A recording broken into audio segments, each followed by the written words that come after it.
শ্রী শ্রী মাতা ঠাকুরানী প্রসঙ্গে স্বামী ব্রহ্মানন্দ বলরাম বসুকে একটি চিঠিতে লিখছেন, মাতা ঠাকুরানী গয়াধামে সত্বর যাইবেন লিখেছেন এবং গয়াধাম থেকে এসে বেলুড়ে থাকবেন।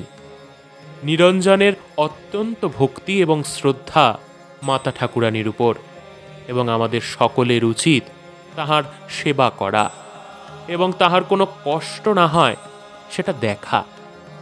আমার অত্যন্ত দুর্ভাগ্য যে তাহার কোনো সেবা করতে পারলাম না। তাহাদের অকৃত্রিম স্নেহ আমাদের উপর। মাতা ঠাকুরানী গঙ্গা স্নান করেন এবং গঙ্গা তীরে থাকেন, এটা আমাদের অত্যন্ত ইচ্ছা, কিন্তু নিরঞ্জন যেন তাহাকে নিয়ে একটা গোলমাল না করে, কারণ তিনি গোলমাল আদপে ভালোবাসেন না। আমার অসংখ্য প্রণাম তাহার চরণে জানাবেন এবং কহিবেন যেন আশীর্বাদ করেন তাহাদিগের চরণে আমার অচলা ভক্তি হয়। শ্রীমা সারদা দেবী গ্রন্থ থেকে আরেকটি ছোট্ট ঘটনা এখানে উল্লেখ করছি। একবার গোলাপ মা বলছেন, রাখাল, মা জিজ্ঞেস করছেন আগে শক্তি পূজা কেন করতে হয়।